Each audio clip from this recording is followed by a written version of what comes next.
Hello everyone, welcome back to my channel. My name is Lauren and this entire channel is dedicated to girls and women, however old, however young, to really take ourselves from our current selves to our ideal versions of ourselves. Kind of getting rid and closing that gap between now and then. So today is all about productivity and how to get rid of our procrastination habits. Humans have always dealt with procrastination to some extent. However, now that our phones and social media are so readily available and content is always kind of thrown in our faces, it has become an even bigger issue. We've all been there where a project is due or a daunting task is on our to-do list that we keep pushing off, and it's now been 2 years that we haven't done this task that would probably take us 20 minutes. And instead of doing it, we're doom scrolling. Cleaning, which is definitely what I do to procrastinate, is cleaning. We binge a new show. Whatever it is, that's procrastination. And it's a feeling that a lot of us know too well. It's that constant cycle of putting things off, then feeling guilty about putting those things off, and then putting them off again. But procrastination isn't a sign of laziness. It's often a sign of something that goes deeper, like fear, overwhelm, or a lack of clarity and knowing what's important to you. We are going to break down exactly how to stop procrastination from happening. And this is not quick fixes, but rather it's about building sustainable systems that will help us get things done, feel less stressed, and reclaim your life. We're going to cover everything from changing your mindset to creating an environment that actually supports you and doesn't bring you down. All right, let's get into it. We need to discuss our mindset. This is really the foundation of everything and the most important place to start. So we need to be kind to ourselves. We need to practice self-compassion. You need to acknowledge that procrastination is a universal human experience and you are not alone in this. Think about it. When you procrastinate, what's the first thing you do? You say, I'm so lazy. Why can't I just get this done? This negative self-talk creates this cycle of shame and makes you feel even worse and even less likely to want to start. So the next time you find yourself procrastinating, instead of judging yourself and being really hard and negative on yourself, try to understand why. Say, it's okay, it's tough, I know this is gonna be hard for me, but I can do this. And it doesn't need to be right now, but I will do this. When you practice this self-compassion, you break that negative cycle and give yourself the grace to try again. Now we have to talk about a big one: discipline over motivation. We're always waiting for that burst of motivation to strike. The feeling of, okay, now I'm ready to work. Now I'm ready to go to the gym. But motivation is an emotion. It comes, it goes, it's fleeting. Discipline, on the other hand, is a habit. It's a muscle you build over time. So don't wait to feel like working. Instead, train yourself to work regardless of how you feel and replace work with whatever it is. Going to the gym, eating healthy. So start with those small habits. Maybe it's like opening up your laptop at the same time every day. These little wins will build up and make bigger tasks eventually feel less intimidating. Next, we need to find our why. Why are you really putting this off?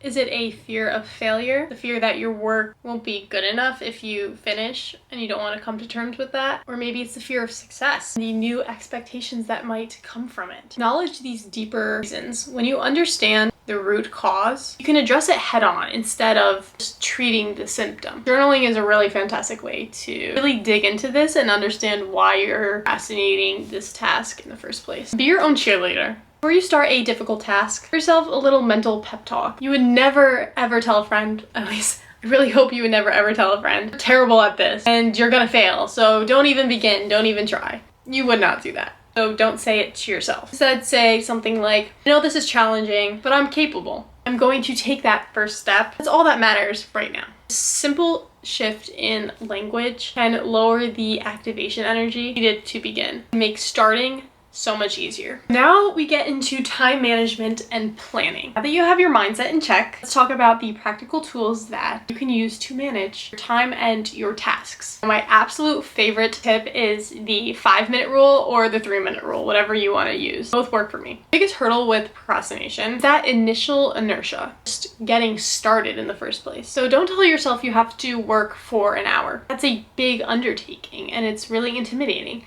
Instead, work for 5 minutes. That's it. Set a timer for 5 minutes. Open the document, write a sentence. The 5 minutes are up, give yourself the option. Either stop or keep going for another 5 minutes. 9 times out of 10, you're gonna keep going because you're starting to get into rhythm, you're into that flow state. And if you're really struggling and you can't do it, then stop. Don't beat yourself up over it. You still did 5 minutes. You still started something, and just pick it up the next day. A huge project can feel so intimidating. The solution is to break it down into smaller steps that are more manageable. Instead of saying you're going to write a book, don't ever put write a book on your to-do list.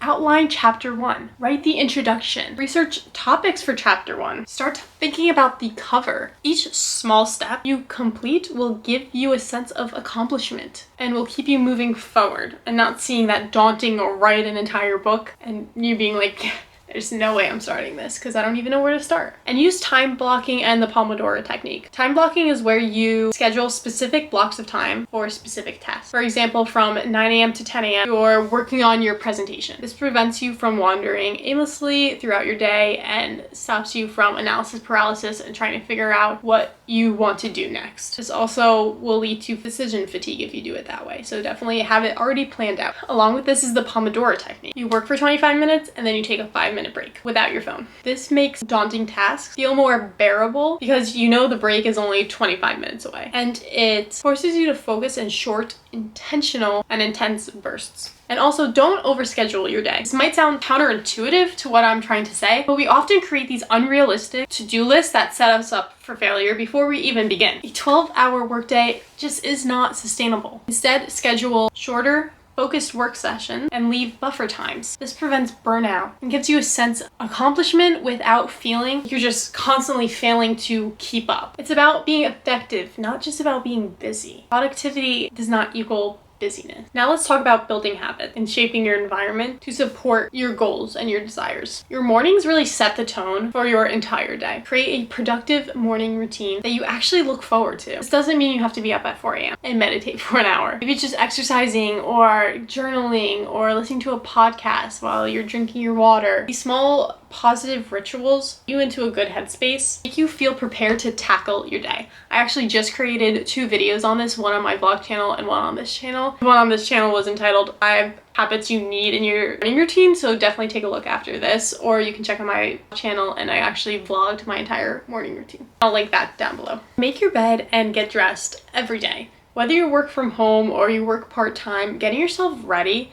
Like, I don't actually have anything going on today, but I got myself ready for the camera, but also to get myself feeling like it's time to work. Getting dressed and doing your hair and doing your makeup, whatever it is, so you feel more focused and prepared. It's sending a signal to your brain, time to work. Change your environment. If you're feeling stuck, try changing your environment. Sometimes a new location like library or a coffee shop or a friend's house even, or a different room in your house helps spark creativity, a little bit of motivation to get you started. And a tidy space is a clear mind. Take a few minutes to clear up your desk, clear up your space before you begin, because it removes visual clutter and really helps you focus. Don't forget to fuel your body. Foods that provide sustainable energy. Avoid those that lead to crashes like high sugary things. Prioritize that rest and that self-care, because we can't be productive all the time. We need to rest. So if you're not prioritizing getting those 8-9 hours of sleep, you're not gonna have the energy you need to be productive. Now is a surefire way to kill your productivity. Make sure you're taking care of yourself for long-term consistency. Now we need to talk about overcoming obstacles. We've got the mindset,